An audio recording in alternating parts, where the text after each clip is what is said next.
Yeah, Gomera won it out. You know what? I wasn't even planning to cover this fight today. But that looked like a swallow. But I'm here sitting at the desk. 100%. He got So, a couple of them low, and I think Burnett was right, sort of protested that. Let's mute it. In TstreeT Controversy, this is TstreeT Controversy Live. Ryan Burnett has returned. Remember, he fought Donaire in the World Boxing Super Series in his last fight, and he was injured, you know, with a back injury, and basically, Donaire has had an easy ride to what can be a potential super fight with Naoya Inoue, who's fighting Manuel Rodriguez tomorrow, by the way, one day after this fight, over on the Zone. In the World Boxing Super Series. I'm TstreeT Controversy. This is TstreeT Controversy Live. Ryan Burnett has signed with Top Rank. This right here I'm watching on ESPN Plus. Also, you could have watched it on IFL via MTK Global. And was it on TV over in the UK, BT Sport or something? I don't know. Was it? Well, either way, let's move on. No telling how long we're going to be here. The first few rounds, I was very, very frustrated with Ryan Burnett. He was looking a little sloppy. But then he body beat Mr. Forgot to pronounce his name. How to pronounce his name. Gilbert Gomera. He's a Pacquiao. He's Pacquiao. No, he's not Pacquiao. He's just a Filipino fighter. And I think that more than getting hit in low. He's fighting at 122 for this fight, but I'm wondering if he's going to stay at 122. Well, it's the result that some anticipated, if perhaps the manner of it in the end, at the end, was slightly unexpected given the pattern of the play. But by the way, we fixed our sound issues, as you can see, and we're in smooth, crisp 1080p. Well, I'm trying to get myself in a 1080p. Ladies and gentlemen, referee John Latham called to stop to the action at 2 minutes and 1 second of round number 6 due to red corner unable to defend themselves. Declaring your winner, Ryan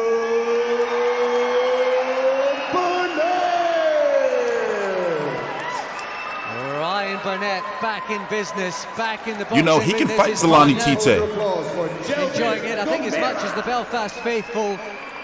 Gilbert Gomera.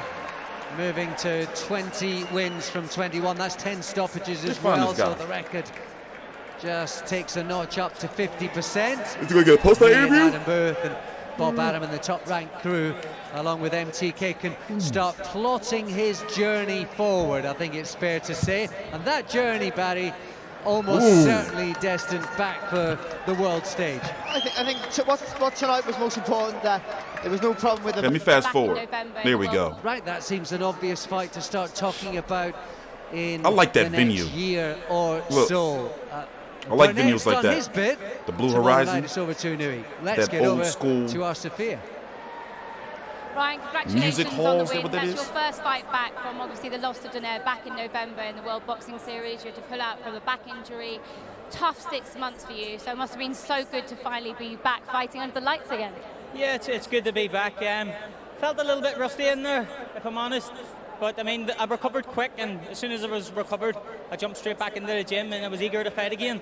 But yeah, I mean, I got the win, and it's time to put the head down and get serious again. You've shown a fantastic attitude. Obviously, it was a huge low for you, the previous bout. You've shown great attitude of coming back, and actually no signs of the back injury in there, so fully healed? Yeah, fully healed, and I'm good. I was feeling good. I'm glad that that's the longest I've ever been out in my whole career, amateur or pro, so it's good to be back and shake off that ring rust, so to speak, and get moving again.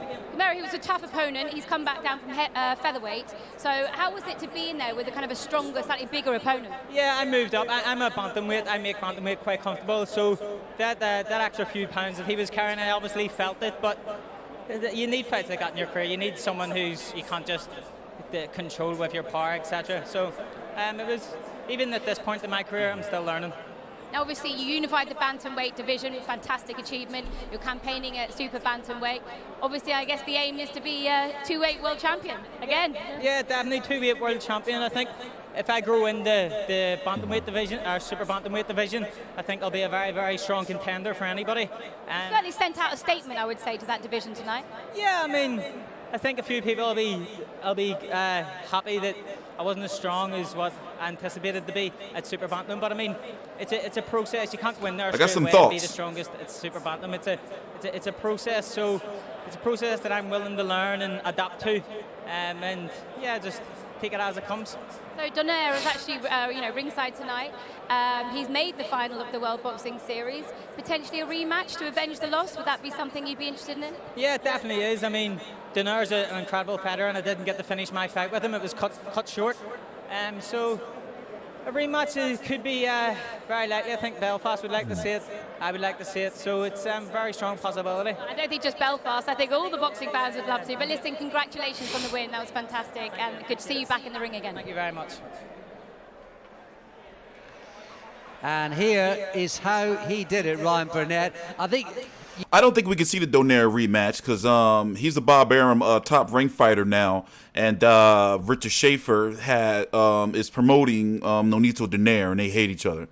Long story. I mean, when it comes to the World Boxing Super Series, that was somewhat of a special exception. But here was my thoughts. Now, first I was thinking, they could. He's confirmed that he's fighting at 122 pounds.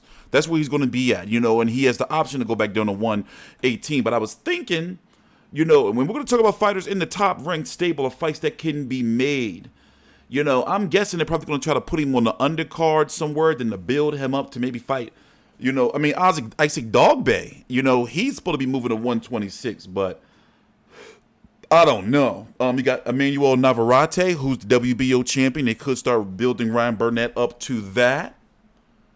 You got Danny Roman, who's unified. He's got some options, but right now I think they're going to, since he's a new signing, they wanted to get this rust off after the injury. And Top Rank is very good and known for like building their fighters up and not necessarily rushing them too long, but keeping them in somewhat credible fights, or like fights that's supposed to garner excitement. So what I'm trying to say is basically, to avoid all the fucking mumbo jumbo, is that I expect for him to fight two names, before he gets a big name, if that makes sense. Like, I'm looking at 118, but he's saying 122 is where he's going to be at. Let's not even go to 126. I'm TstreeT Controversy. This is TstreeT Controversy Live. Ryan Burnett, via 6-round body shots, stopped. What is it? Gilbert Gomera on ESPN Plus, brought to you by MTK Global. I was watching the undercard, but I really wasn't paying attention to it. I was doing other shit and watching Steven Seagal clips. No bullshit. And Jason Voorhees versus Julius, the black dude that tried to square up with Jason and hit him in 48 straight shots and almost knocked him off the roof. But then Jason Voorhees just hit him with one uppercut, decapitated him. So I was doing that shit in the background. Yeah, I'm TstreeT Controversy. This is TstreeT Controversy Live. Please subscribe.